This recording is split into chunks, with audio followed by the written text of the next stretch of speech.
Hello everyone, good morning, नमस्कार। कैसे हैं? होपफुली सब बहुत बढ़िया होंगे। आपकी तैयारियां बहुत बेहतरीन चल रही होंगी और आप कर रहे हो कोई सीटेट एग्जाम की तैयारी, तो इस बार आपका सीटेट एग्जाम 100% क्लियर हो जाएगा अगर आप मेरे से कनेक्ट होते हैं। आज की क्लास में हम डिस्कस करने वाले हैं, यानी आज हमारी क्लास नंबर 12 रहने वाली है, जहां पे मॉक टेस्ट लेके आए हैं, यानी एक प्रीवियस ईयर क्वेश्चन लेके आए हैं। जितने भी प्रीवियस क्वेश्चन डिस्कस करेंगे, सारे क्वेश्चंस आपके लिए बहुत ज्यादा इंपॉर्टेंट होने वाले हैं। मतलब जितने भी मैंने आज तक वीडियो दिए हुए हैं, सभी में हम most important previous year questions को ही डिस्कस कर रहे हैं। तो आज की क्लास आपके लिए बहुत ज्यादा बेहतर होने वाली है अगर आप ध्यान से पढ़ रहे हैं। देखो, हो सकता है कि मैं कितना ही अच्छा पढ़ा लूं, लेकिन जब तक आप खुद से थोड़ा पढ़ने की कोशिश नहीं करेंगे, तब तक चीजें क्लियर नहीं हो सकती है ना। तो होपफुली आपको तो सेशन बहुत अच्छा लगेगा।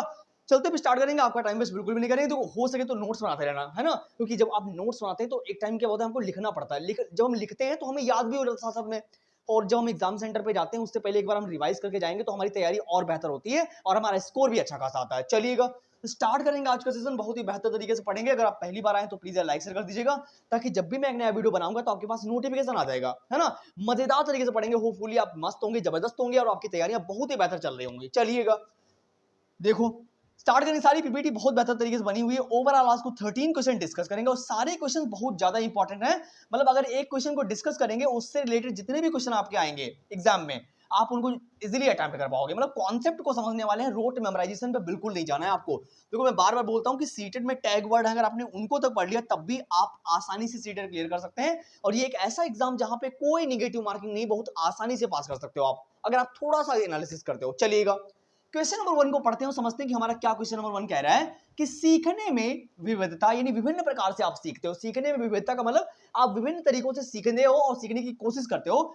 रखने वाले विद्यार्थियों की कक्षा में एक शिक्षक को क्या करना चाहिए, यानी जब एक क्लासरूम है जहां पे डिफरेंट टाइप का बच्चा बैठा हुआ है और आप बच्चे डिफरेंट टाइप से सीख रहे हैं, है ना, तो उन ऐसी क्लासरूम में टीचर को क्या करना चाहिए? क्या पढ़ाने के लिए मानकी स्तर को अपनाना चाहिए। मानकी स्तर को क्यों अपनाओगे? मानकी स्तर का मतलब एक ही जैसे हाँक रहे हो, एक ही डंडे से सारे बच्चों को हाँक रहे हो कि भाई मैं तो ऐसे टीचर हूं और मैं तो ऐसे पढ़ाता हूं। क्या आपको ये बताओ, आप सही लग रहा है आपको? है, आप इजीली एलिमिनेट कर सकते हो अगर आपके पास थोड़ा सा कॉमन सेंस है ना। आपको सभी के लिए अकॉर्डिंग पढ़ाना है, एक ही जैसे टीचिंग उपागम का यूज नहीं करना कि भाई मैं तो ऐसे टीचर हूं, मैं तो ऐसे पढ़ाता हूं। है, इस तरीके की बातें, बेकार की बातें हैं, आपको नहीं करनी चाहिए क्लास में। तो ये बात तो गलत हो गई। चलिए सेकंड पे चलते हैं। लिखा हुआ है कि सीखने में विविध गति रखने वाले विद्यार्थियों की भागीदारी के लिए सृजनात्मक तरीके खोजने चाहिए। यानी बिल्कुल सही बात है। देखो, ये में भी बहुत अच्छा ऑप्शन लिखा हुआ है कि सीखने में विविध गति, यानी विभिन्न प्रकार के उपागम का यूज करिए, विभिन्न प्रकार के एग्जांपल्स दिखिए, जैसे बच्चा समझता हो उसके अकॉर्डिंग आप समझाने की कोशिश करोगे ना। विद्यार्थियों की भागीदारी के लिए, यानी हर प्रकार का कॉन्सेप्ट जब आप सॉल्व करा रहे हो, आप विद्यार्थियों को मौका तो दीजिए कि वो अपनी बात को कह सकें एटलीस्ट, है ना। मतलब उनके मन में क्या चल रहा है, उनकी बात को सुनिएगा। आगे क्या लिखा हुआ है कि लिए सृजनात्मक तरीके, यानी अच्छे अच्छे क्रिएटिव तरीके निकालिए ताकि बच्चा आसानी से समझ सके। मे भी बहुत अच्छा ऑप्शन दिख रहा है आपको। आगे चलते फिर भी देख लेते हैं। लिखा हुआ है विशिष्ट उपलब्धि एवं प्रतिविधिक कक्षाएं बनानी चाहिए। केवल अच्छा विशिष्ट और कक्षा में योग्यता के आधार पर, योग्यता के आधार पर सेपरेट नहीं करना आपको, है ना। आपको सभी को एक साथ बैठाना है। तो हमारे पास एक ही बेटर दिखा हुआ है, ऑप्शन नंबर बी में एकदम अच्छी बात बोली गई है कि सीखने में विविध गति, यानी डिफरेंट टाइप का आप यूज कर रहे हो, मटेरियल यूज कर रहे हो, डिफरेंट टाइप से पढ़ाने के एग्जांपल्स यूज कर रहे हो और उनको मौका भी दे रहे हो और ऐसे क्रिएटिव तरीके भी निकाल रहे हो। तो ये हमारे पास एकदम राइट आंसर है, B option is the correct answer over here. चलिए हमारे स्क्रीनशॉट पे आगे चलते हैं और समझते हैं कि हमारा नेक्स्ट क्वेश्चन क्या कह रहा है। देखते हैं क्वेश्चन नंबर 10 को डिस्कस करेंगे। देखो यार, मेरे हो सके तो मजेदार तरीके से, थोड़ा अच्छे से पढ़ो, है ना। टाइम पास मत करना, क्योंकि टाइम पास करने के लिए ऑलरेडी बहुत सारे लोग हैं यहाँ पे और इतनी लाखों की संख्या में फॉर्म पढ़ते हैं। हो सके तो अच्छे से पढ़ो और समझते रहो चीजों को, सीटेट आसानी से क्लियर हो जाएगा। यहाँ पे आपको ज्यादा दिमाग लगाने की जरूरत नहीं, इतने कॉमन से क्वेश्चन आते हैं। चलिएगा क्वेश्चन नंबर 2 को पढ़ते समझते हैं। लिखा हुआ क्या? लिखा हुआ कि जेंडर के संदर्भ में एक शिक्षिका को कक्षा में बच्चों को किसके लिए प्रेरित करना चाहिए। जेंडर की बात करी जाए, देखो अगर आपके सामने जेंडर लिख के आ गया, यानी अगर आपके सामने जेंडर लिख के आ जाए और अगर आपके सामने सेक्स लिख के आ जाए, तो आपको दोनों में डिफरेंट पता होना चाहिए कि जेंडर जो है वो एक सामाजिक संरचना है। कैसी है? जेंडर जो है वो एक सामाजिक रचना है। कैसी है? सामाजिक रचना है। मतलब ये समाज ने बनाया हुआ है कि लड़के ये पहनेंगे, लड़कियां ये पहनेंगी, लड़के बाहर कमाने जाएंगे, लड़कियां घर में काम करेंगी। ये हमारा सोशल है, यानी समाज ने बनाया हुआ है। लेकिन अगर सेक्स की बात करी जाए तो ये होता है कैसा? सेक्स जो होता है आनुवंशिक होता है। कैसा? हेरिडिटी पर निर्भर होता है। कैसा बेटा? हेरिडिटी पर निर्भर होता है। इन बातों को आपको क्लियर याद रखना चाहिए क्योंकि इससे रिलेटेड कई बार क्वेश्चन आ चुका है। चलिए अब जेंडर की बात आ गई तो यहाँ पे जेंडर के लिए कौन क्लासरूम में किस बात पे ध्यान देना चाहिए। टीचर को, शिक्षिका को। जेंडर बद्धता, जेंडर स्थिरता, यानी जो समाज में चला आ रहा है कि लड़कियां ही खाना बनाएंगी, लड़के ही बाहर कमाएंगे, ये क्या इनको स्थिर रखनी चाहिए चीजों को? गलत बात है। बद्धता, जेंडर रूढ़िवादिताओं को बढ़ाना थोड़ी ना है आगे। सामाजिक तौर पर स्वीकृत जेंडर भूमिका को अपनाने के लिए, यानी जो समाज में जो चल रहा है कि महिलाएं ये काम करेंगी, पुरुष ये काम करेंगे। अगर पुरुष ने चमचा पकड़ लिया है तो पुरुष का नाम तो रोहित है, रोहित ने चमचा पकड़े तो चमचा हाथ से छूट जाएगा, ऐसा कुछ है। ये सारी चीजें, गतिविधियां जो है, रूढ़िवादिताएं जो इस समाज ने बनाई हुई है, ऐसा कुछ भी नहीं होता है ना। तो इन चीजों को आपको खत्म करना है, इनको अपनाओगे थोड़ी ना आप, तो ये तो गलत बात हो गई हमारे लिए। चलिए, ऑप्शन नंबर डी में लिखा हुआ है कि जेंडर रूढ़िवादिताओं के लिए लचीलापन, यानी ये एक बात एकदम 100% राइट बोली गई है। लचीलापन यानी बोला गया है, लचीलेपन का मतलब क्या है कि जो पक्षपात चल रहे हैं उनको खत्म करने के लिए आप प्रयास कर रहे हो, यानी दुनिया चल रही है, जो भी समाज में रूढ़िवादिताएं फैली पड़ी हैं, जैसा कि जैसे एजुकेटेड समाज होता जा रहा है, इन चीजों को कम करता चला जा रहा है, क्योंकि आजकल बहुत सारी महिलाएं भी जॉब करती हैं, काम करती हैं, है ना। तो ये चीजें आप खत्म हो रही हैं, तो आपको लचीलापन करना है। तो ये ऑप्शन एकदम करेक्ट है हमारे पास, D option is the right answer over here. आगे चलते हैं, होपफुली आपको समझ में आ रहा होगा। आगे चलते हैं, समझते हैं कि क्वेश्चन नंबर 3 हमारा क्या कह रहा है। देखिएगा, अब यहाँ पे बुद्धि के सिद्धांत यानी हार्वर्ड गार्डनर से संबंधित बात बोली गई है। अब हार्वर्ड गार्डनर का नाम तो आपने सुना होगा बुद्धि के सिद्धांत के से रिलेटेड, है ना। चलिए, अब देखो यहाँ पे क्या बात बोली गई कि हार्वर्ड गार्डनर के अनुसार अंतर्वैयक्तिक बुद्धिमत्ता वाले व्यक्ति की क्या विशेषता होती है? बताइए आंसर इसका क्या होगा, फटाक से कमेंट करिएगा।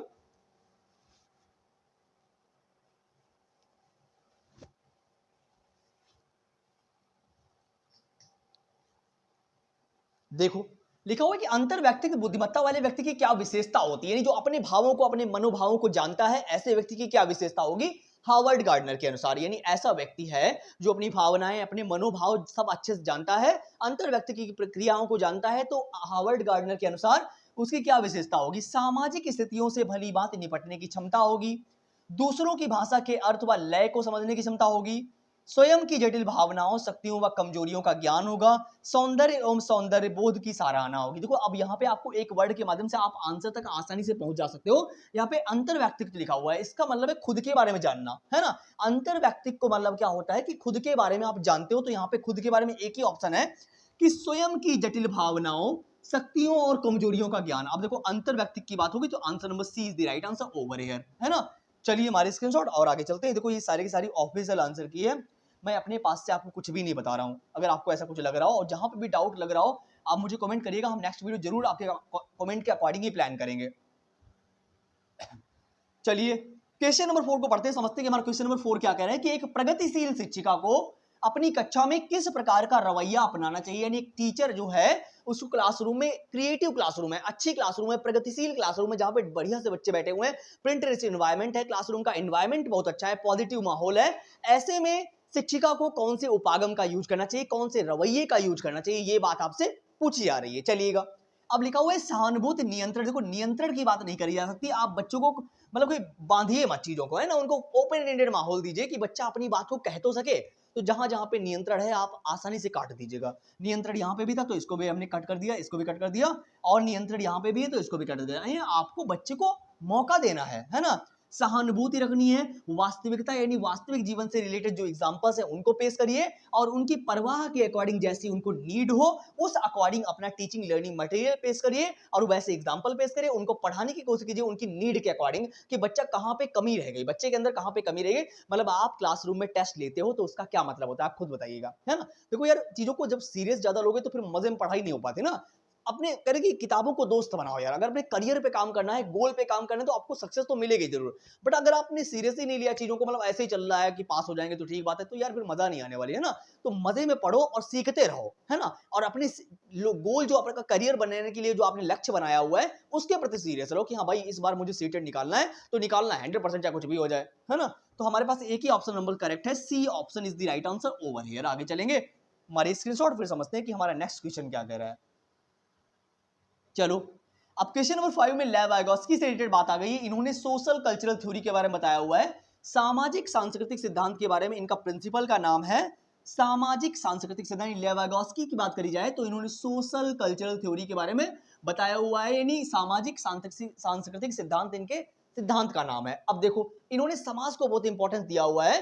अब इनके अकॉर्डिंग क्या बोला गया कि वाइगोत्स्की के अनुसार समीपस्थ विकास के क्षेत्र यानी जोन ऑफ प्रॉक्सिमल डेवलपमेंट की बात हो रही है, जेडबीटी की बात हो रही है, को किस प्रकार बढ़ावा दिया जा सकता है? देखो, सहयोगात्मक संवाद होगा, अनुकरण होगा, प्रतिवर्ती या प्रतिपादक। देखो, प्रतिपादक या प्रतिवर्ती की कोई बात नहीं हो रही, और अनुकरण की बात स्किनर करते हैं, वाइगोत्स्की नहीं। वाइगोत्स्की केवल एक ही बात पे जोर देते हैं कि सहयोगात्मक संवाद, यानी अगर आप आपस में कोलैबोरेटिव लर्निंग, डिस्कशन करा रहे हो, डिबेट करा रहे हो, बच्चों को एक साथ बिठा के पढ़ा रहे हो, तो वहां पे लर्निंग उनकी बढ़िया होगी, है ना। ये बात वाइगोत्स्की ने बोली हुई है कि अगर रचनाकार वाइगोत्स्की की बात मानना है, उनके अकॉर्डिंग चलना है, तो आपको सभी बच्चों को एक साथ बैठाना है, और वो बच्चे गिफ्टेड बच्चे भी हो सकते हैं, वीक बच्चे, स्ट्रांग बच्चे, जितने भी बच्चे हों एक साथ बैठे होंगे। यानी एक क्लासरूम जहां पे डिफरेंट टाइप का बच्चा बैठा हो, फिर भी उनमें आपको भेदभाव नहीं करना है और उनको एक साथ पढ़ाना है। तो हम जाएंगे फर्स्ट ऑप्शन के साथ में, A option is the right answer over here. आगे चलेंगे, समझेंगे हमारा नेक्स्ट क्वेश्चन क्या कह रहा है। देखो,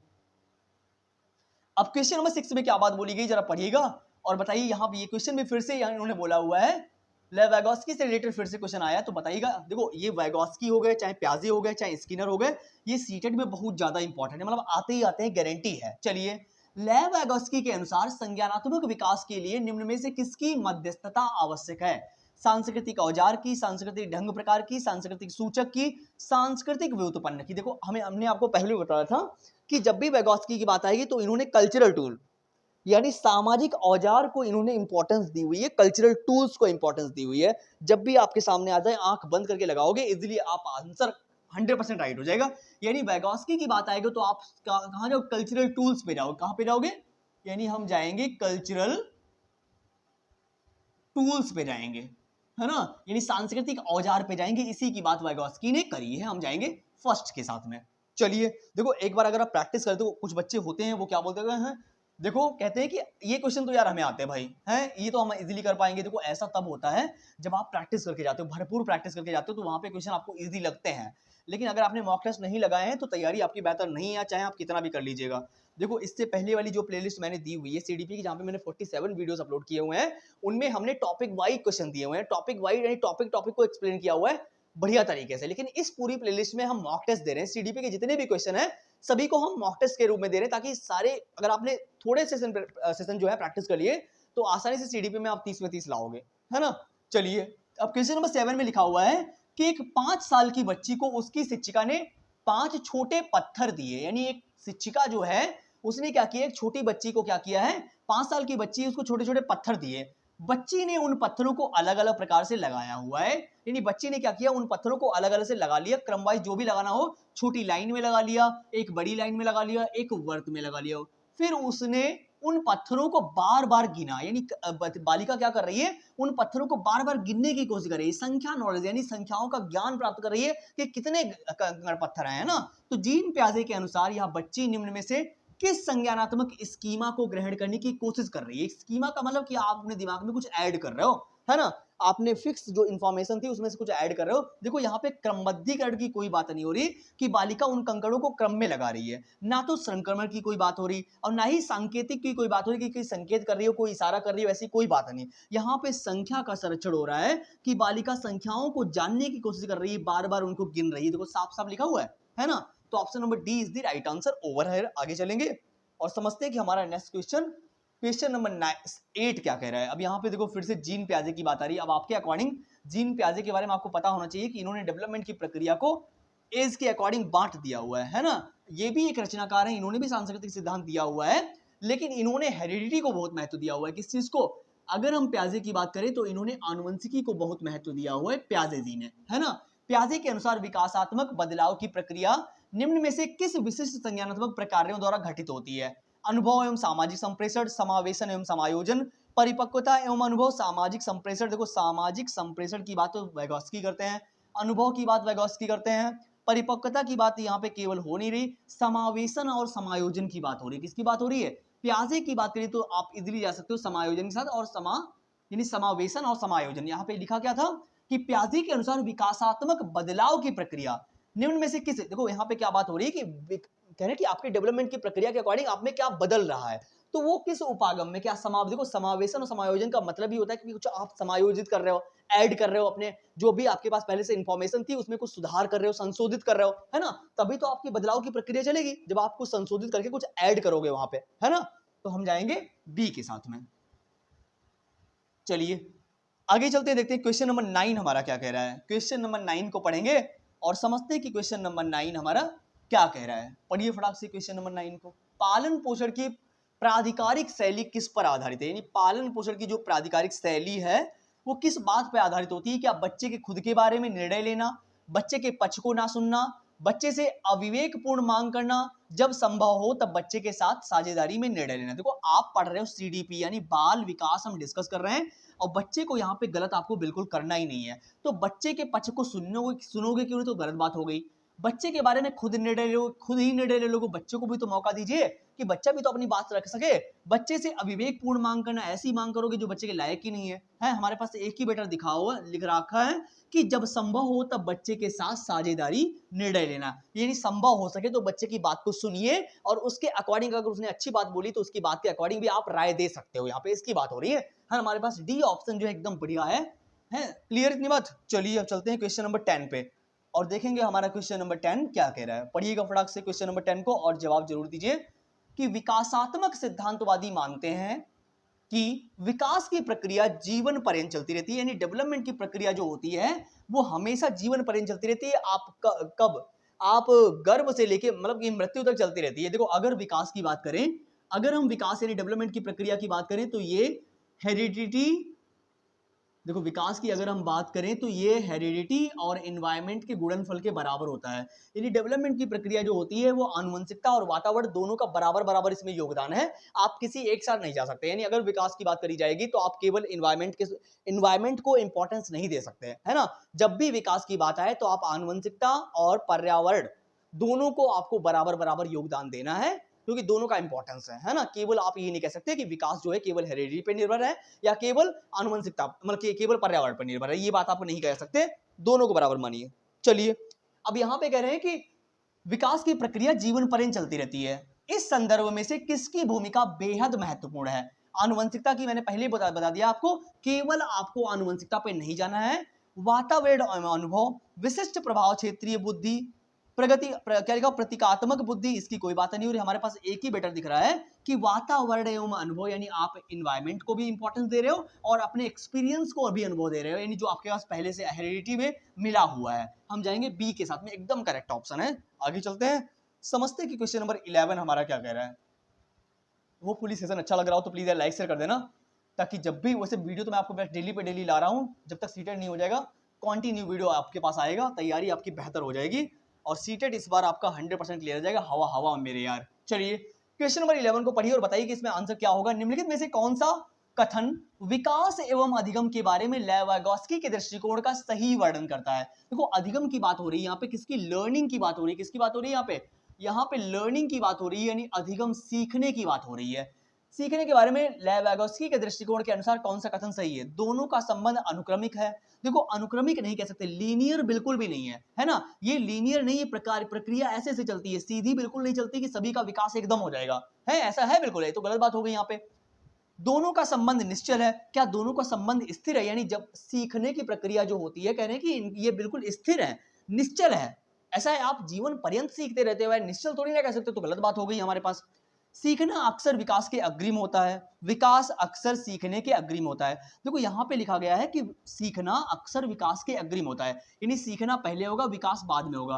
अब वैगोस्की की बात करी जाए तो लर्निंग जो होती है वो पहले आती है, यानी लर्निंग जो होती है क्या बोलेंगे VLD, यानी लर्निंग पहले आएगी, डेवलपमेंट बाद में आएगा। जब आप जाओगे वैगोस्की के अकॉर्डिंग, यानी लिखोगे VLD, यानी अगर आप वैगोस्की को फॉलो कर रहे हो तो पहले लर्निंग आएगी, यानी पहले आप सीखोगे उसके बाद में आपका विकास होगा, है ना। और इन्हीं के अकॉर्डिंग हमसे बात पूछी जा रही है। लेकिन अगर ये पहली बात तो ये राइट आंसर है, लेकिन अगर जीन प्याजे लिखा होता, अगर क्वेश्चन में जीन प्याजे लिखा होता कि जीन प्याजे के अकॉर्डिंग कौन सा सही है, तो जीन प्याजे ने कहा है कि पहले डेवलपमेंट आता है। कैसे डेवलपमेंट, फिर लर्निंग आती है, यानी पहले डेवलपमेंट आएगा फिर लर्निंग आएगी। ये प्याजे के अनुसार है कि प्याजे ने कहा है कि पहले विकास आएगा फिर लर्निंग आएगी, यानी पहले आप मैच्योर होते हो, उसके बाद में धीरे धीरे अपनी एबिलिटी को बढ़ाते जाते हो, फिर आप सीखते हुए चले जाते हो। यानी जीन प्याजे के अकॉर्डिंग पहले आपका विकास होता है, पहले आप मैच्योर होते हो, उसके बाद में लर्निंग आपकी बेटर होती रहती है। लेकिन इन्होंने बोला हुआ है वैगोस्की ने कि ये कोई मैटर नहीं करता कि आपकी एज क्या है, आप कब बड़े होते हो, कब आप मैच्योर होते हो। अगर आपको एनवायरनमेंट अच्छा दिया गया है, more knowledgeable then other, MKO है या स्कैफोल्डिंग हो रही है, आपके आसपास के अच्छे लोग हैं तो आप जल्दी सीख सकते हो, एज का इसमें कोई फर्क नहीं पड़ता, ये बात बोली है वैगोत्स्की ने। चलिए हम जाएंगे सी के साथ में, ये बात आपको समझ में आई गई होगी आई थिंक सो।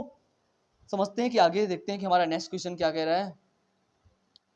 चलिए आगे चलते हैं, देखते हैं कि हमारा क्वेश्चन नंबर 12 क्या कह रहा है। पढ़िए, सेकंड लास्ट क्वेश्चन है, ओवरऑल 13 क्वेश्चन ही है आज। इसका आंसर जरूर बताइएगा। यहाँ पे असर्शन और रीजन की बात करी गई है। चलिए बताइए असर्शन और रीजन क्या बात। देखो अभिकथन दिया गया है कि प्याजे का सिद्धांत इस बात पर जोर देता है कि अधिगम एक सक्रिय प्रक्रिया है। ठीक बात है, यानी प्याजे के अकॉर्डिंग अधिगम जो है एक सक्रिय प्रक्रिया, अच्छी प्रक्रिया है, क्रिएटिव प्रक्रिया है, जिसमें बच्चे पर्यावरण के साथ बातचीत के माध्यम से अपनी समझ का निर्माण करते हैं। यानी प्याजे के सिद्धांत पर या इस बात पर जोर देता है कि अधिगम एक सक्रिय प्रक्रिया है, एक एक्टिव प्रक्रिया है, यानी सीखते आप उस इन्वायरमेंट में हो जहां पे माहौल अच्छा होता है ना। तो इसमें पर्यावरण के साथ साथ बच्चा अपनी समझ को विकसित करता है। ठीक बात है, 100% राइट बात है कि जो है अधिगम आपका अच्छा होगा जब आपके लोग आसपास के अच्छे होंगे। कारण क्या लिखा हुआ है, प्याजे ने प्रस्तावित किया कि बच्चों के बढ़ने के साथ ही संज्ञानात्मक विकास अपने आप होता है बिना किसी पर्यावरणीय उत्तेजना या सामाजिक संपर्क की आवश्यकता के। अब देखो यहाँ पे गलत बात बोल दी गई यार मेरे, कि यहाँ पे क्या इन्होंने बोल दिया, कह रहे हैं कि प्याजे के अनुसार बच्चे का विकास जो होता है अपने आप ही हो जाता है बिना पर्यावरण के। मैंने अभी आपको बोल, दोनों को बराबर बराबर योगदान देना है। आप किसी को एक इंपॉर्टेंट नहीं दे सकते कि भाई केवल जो है प्याजे के अनुसार उन्होंने उनका संज्ञान बेटर हो रहा होगा, उनका विकास हो रहा होगा, अपने आप ही हो रहा होगा बिना पर्यावरण के। ऐसा कभी हो सकता है? बिना सामाजिक संपर्क के, यानी जब उसको लोग ही नहीं मिले हुए हैं, उसके आसपास के कोई लोग ही नहीं जहां से वो मिल सके, बात कर सके, डिस्कशन कर सके, तो वहां पे लर्निंग क्यों बेटर होगी, है ना। तो ये भाई गलत बात है। तो ये गलत है, ए सही है लेकिन आर गलत है। कहाँ है? ए सही है लेकिन आर गलत है। Third answer is the right answer over here. हम जाएंगे सी के साथ में। चलिए आगे चलते हैं, समझते हैं कि हमारा क्वेश्चन नंबर 13 क्या कह रहा है। चलिए पढ़िएगा फटाक से। फिर से एक असर्शन और रीजन का क्वेश्चन है आपके सामने, होपफुली इसका आप जवाब दे पाओगे। बताइए इसका आंसर क्या होगा, फटाक से कमेंट करिएगा।